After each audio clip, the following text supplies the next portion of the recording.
Appear weak when you are strong, and strong when you are weak. The supreme art of war is to subdue the enemy without fighting. Let your plans be dark and impenetrable as night, and when you move, fall like a thunderbolt. Supreme excellence consists of breaking the enemy's resistance without fighting. Victorious warriors win first and then go to war, while defeated warriors go to war first and then seek to win.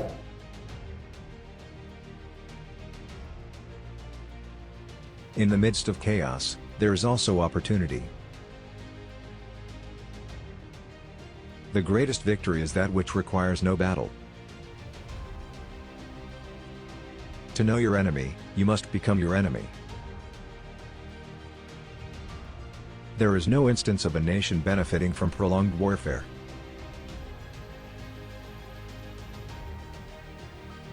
Treat your men as you would your own beloved sons, and they will follow you into the deepest valley. Even the finest sword plunged into salt water will eventually rust.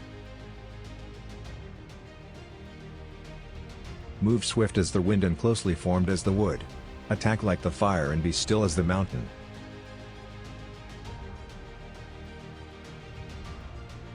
When you surround an army, leave an outlet free. Do not press a desperate foe too hard.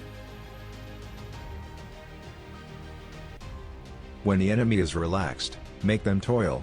When full, starve them. When settled, make them move.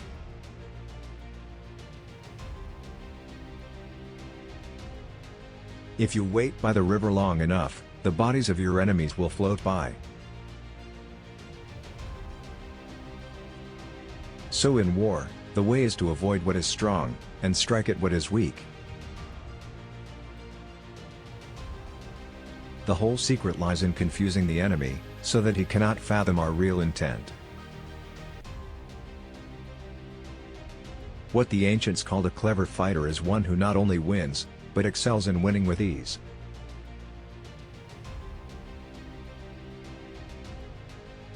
Rouse him, and learn the principle of his activity or inactivity. Force him to reveal himself, so as to find out his vulnerable spots.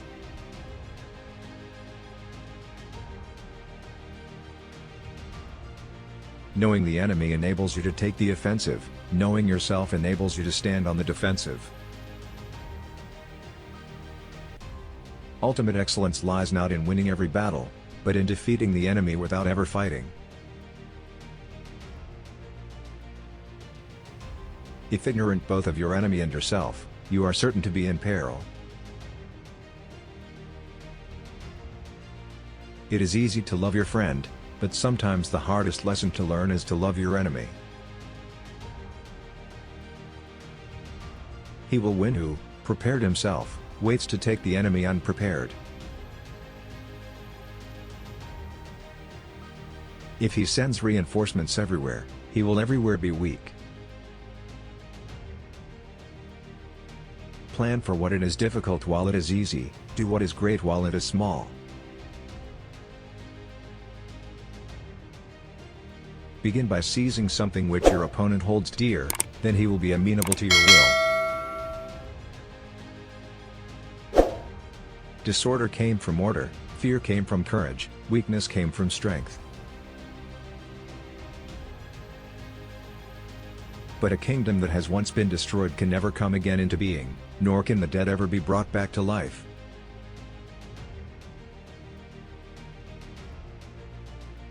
Know your enemy and know yourself, and you can fight 100 battles without disaster. The opportunity of defeating the enemy is provided by the enemy himself. Therefore, just as water retains no constant shape, so in warfare there are no constant conditions.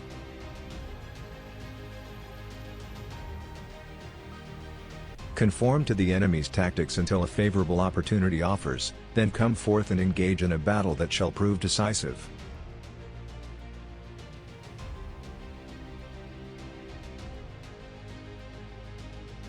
If you know yourself but not the enemy, for every victory gained you will also suffer a defeat. Energy may be likened to the bending of a crossbow, decision, to the releasing of a trigger.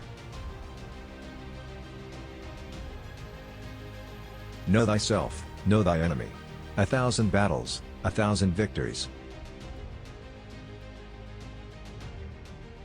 If you fight with all your might, there is a chance of life, whereas death is certain if you cling to your corner.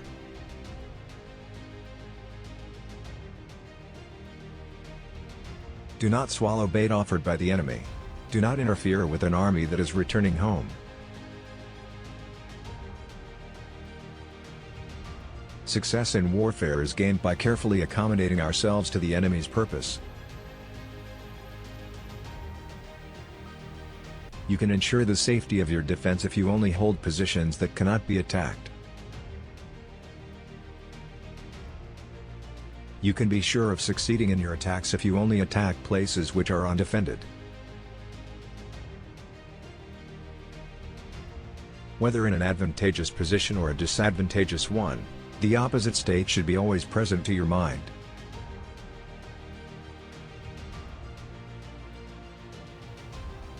When the outlook is bright, bring it before their eyes, but tell them nothing when the situation is gloomy.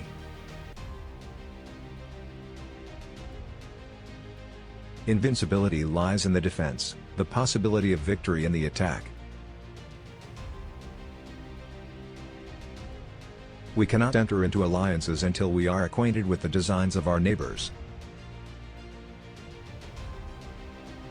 In war, then, let your great object be victory, not lengthy campaigns. Order or disorder depends on organization, courage or cowardice on circumstances, strength or weakness on dispositions.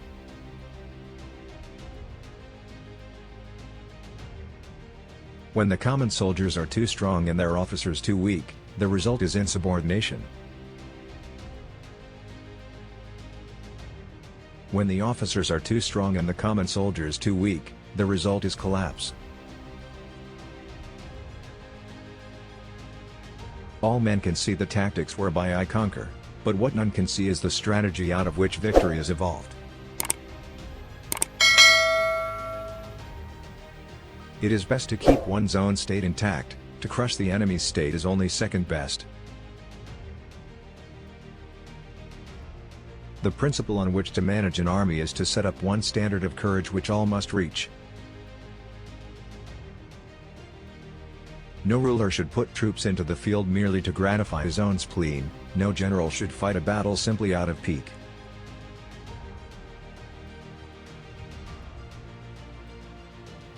Like the sun and moon, they end but to begin anew, like the four seasons, they pass away to return once more.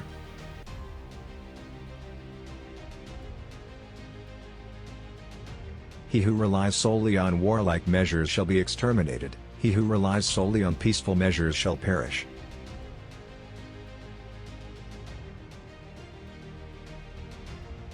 If you are near the enemy, make him believe you are far from him. If you are far from the enemy, make him believe you are now.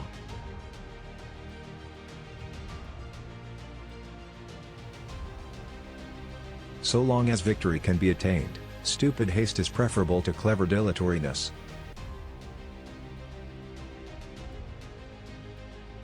Through you we learn to be invisible, through you inaudible, and hence we can hold the enemy's fate in our hands. Regard your soldiers as your children, and they will follow you into the deepest valleys. Look on them as your own beloved sons.